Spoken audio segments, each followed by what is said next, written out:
Hi, hello everyone. It's Nancy Rebecca again with Intuitive Mind, and my series, The Dynamics of the Human Energy Field, continues.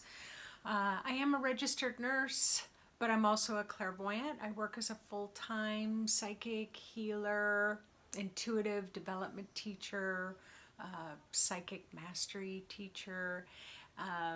And so, because I can see the energy fields of humans and of trees and of animals and of houses, and that's been my life's work for over 20 years. I mean, hey, why not? And it became my life's work purely by accident. I could see the energy fields, and so I just started being curious and trying to kind of figure out what it's all about. So it's kind of where it led me where I am today. So here we are now this week.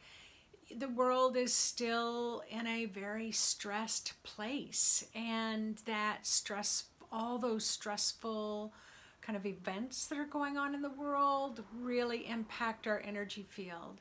And, I get quite a little bit, as a nurse, I get concerned about our mental health because we're struggling. A lot of people are struggling. And it's times like this that I get a lot of extra phone calls for people who are really struggling, whether it's just with depression or they can't sleep or they're having anxiety, because we're really sensitive. We are really much more sensitive, I think, sometimes than we give ourselves credit for.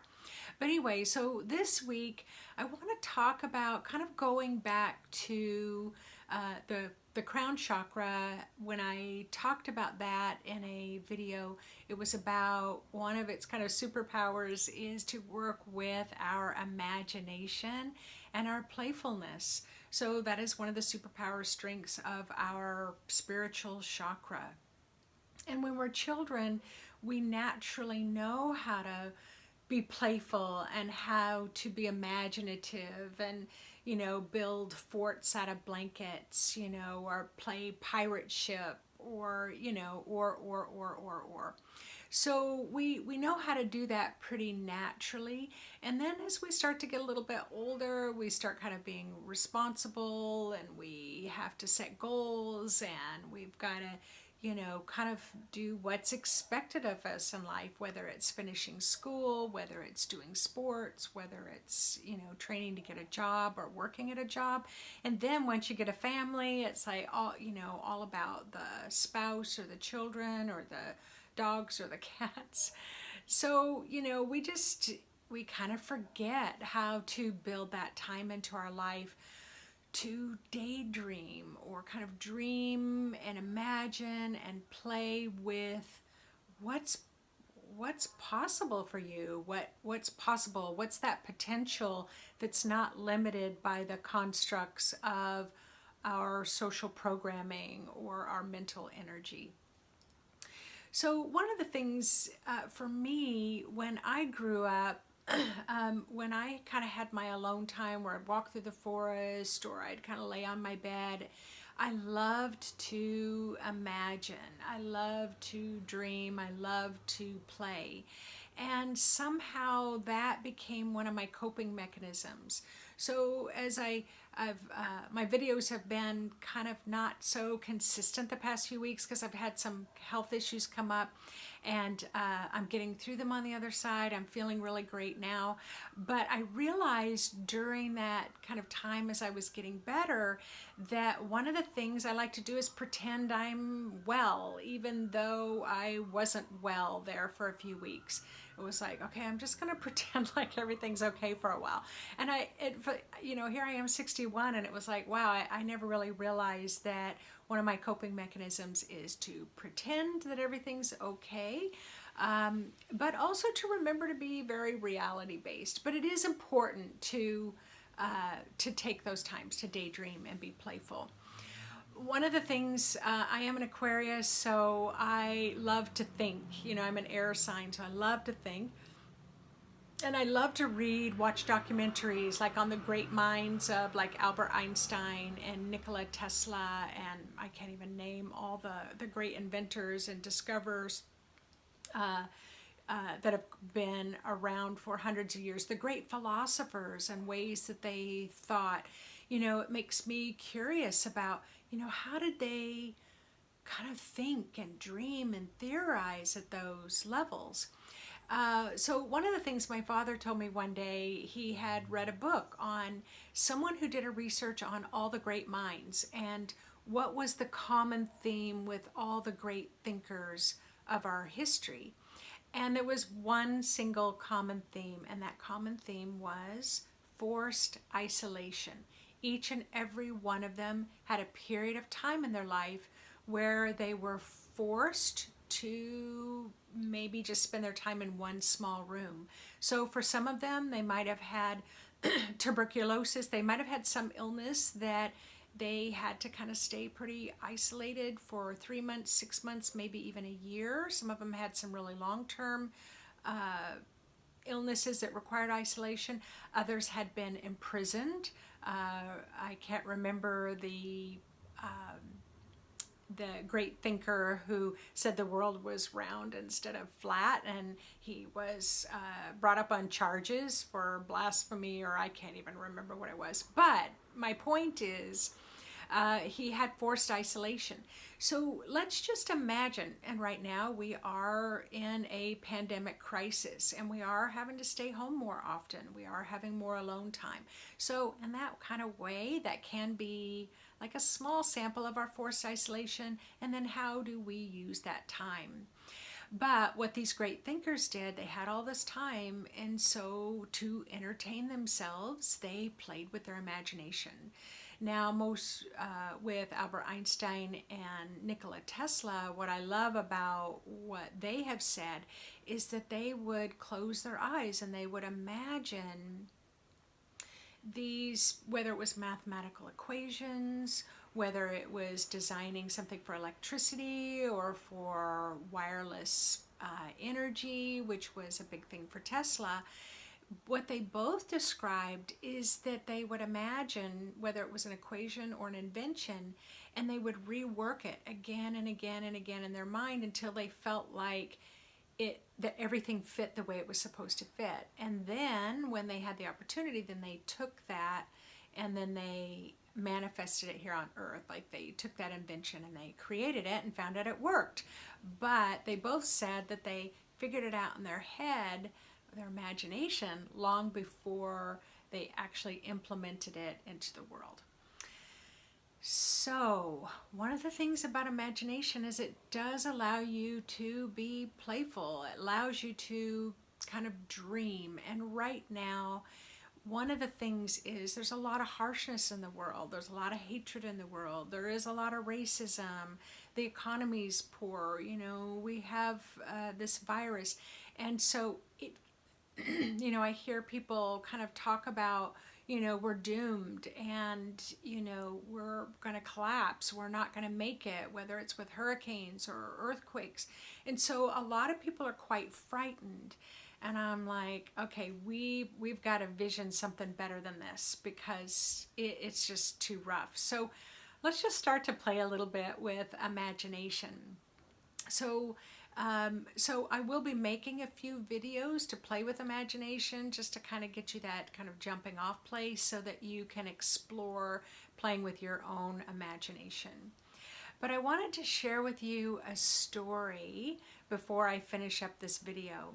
So in this story, I was working as a nurse. I worked in the intensive care unit, and I was a cardiac intensive care nurse. I did open heart recovery. So we could have pretty fragile patients, as you can imagine, that might have to have heart surgery or they had heart attacks and things like that. So one day I had a patient, a man, and he had had heart surgery like 3 days before. And anyway, I was in checking on him, and he said, suddenly he goes, I don't feel very good. So I hooked him up to the heart monitor, took his pulse, took his blood pressure, and could see that his heart rate was pretty irregular. So he was in atrial fibrillation. It was called atrial tachycardia, and his heart rate was like, it hit 100, and then it was really erratic beating at 110 and 140. So his heart rate was going up and his blood pressure was going down. His eyes were getting really big and he was really afraid. So of course, right away, I went and gathered a couple of other nurses, asked them, can you get his doctor on the phone? And right away, the crash cart. So the crash cart is that cart that's the emergency cart, just in case his heart stops, that we would shock it back to start it again. So we were kind of moving everything into place, knowing that we were now entering a zone of his health that could be very life-threatening. And he was frightened. I mean, anybody would be frightened. So then I asked one of the other nurses after the doctor ordered a particular medication that might help slow his heart rate down right away. So she ran to the pharmacy to get that. So in the meantime, I went into the room. Other nurses were outside the room watching his heart rate. I went into the room and I turned off the overhead fluorescent lights to try to just bring some of the light down, see if I could get him to calm. And I just pulled my chair up next to his bed. And he was so frightened he could only answer like one word to my question. So my first question was, what do you like to do to relax? And he said, fish. And I said, oh, okay. Do you like to go out on those charter boats on the salt water, like on the sea or the ocean, or do you like to fish in fresh water? Fresh. So he just said fresh, and I'm like, okay. So with freshwater fishing, do you like to maybe be on a little boat on a lake and just drop a line there with just drop your line into the water on the lake and just sit very relaxed until you get that nibble and that bite and then you reel it in? Or do you like to fish on the side of the lake and cast from the side? Or do you like to fish in a river? And so then he said a river and he liked to cast. So once I had kind of got that information, I could already start to feel as he was talking about fishing, he was starting to calm a little bit more.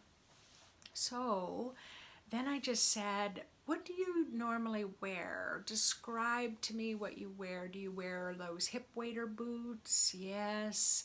He said, I wear these fishing pants that stay dry. I said, do you have one of those vests that have the hooks and the flies? And he laughed. And he's, yes. And so he's starting to relax a little bit more.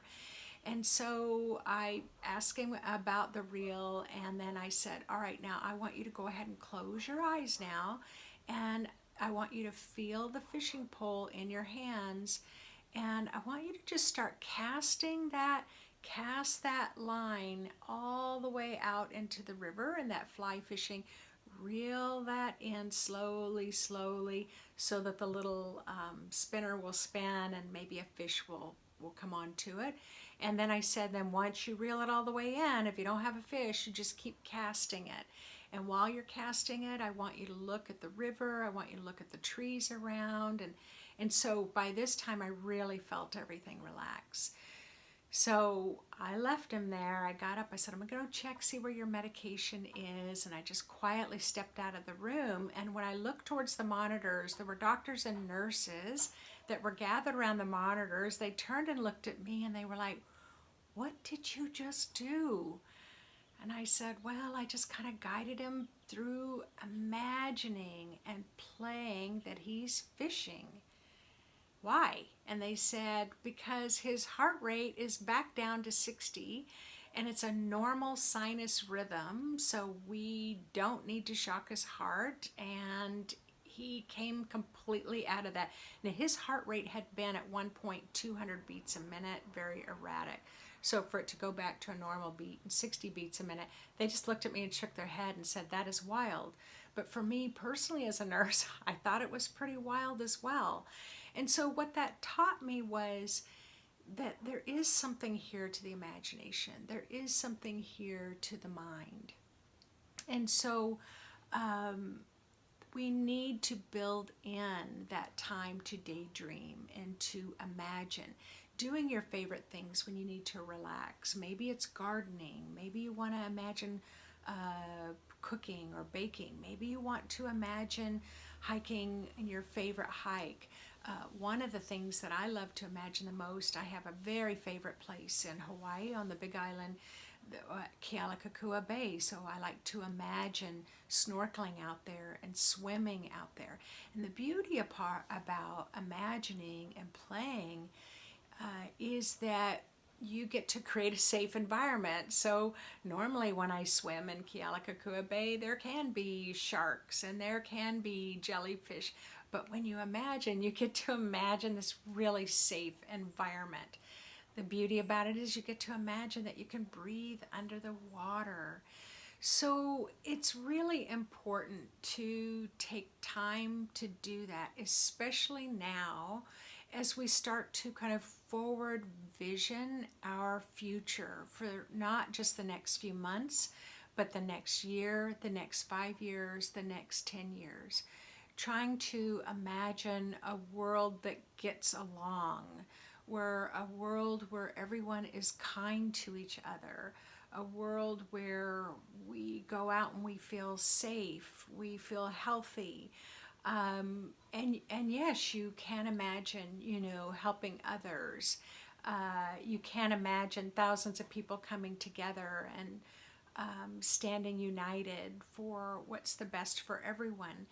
So as we vision for our future, it's going to be really helpful for us to use our imagination and our playfulness.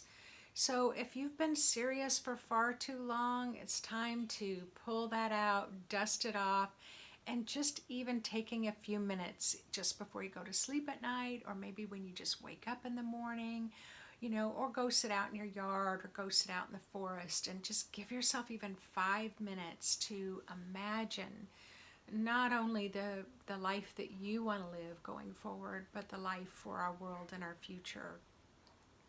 So I am going to create a few videos over the next few weeks where I'm going to use some imaginary ways that we can play with our imagination, just to kind of give you an idea to work with.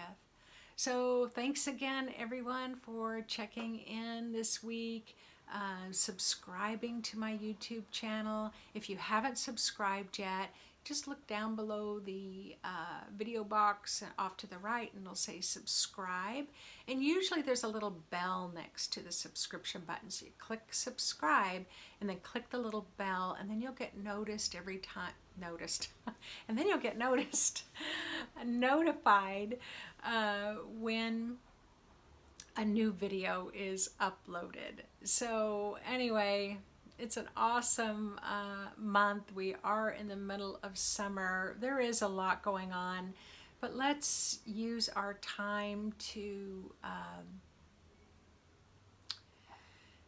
imagine things coming together and imagine things getting better, because it really, really works. And the more of us that are joined together doing it, the more we're going to be able to manifest it very quickly. All right, everyone, take care. See you again next week.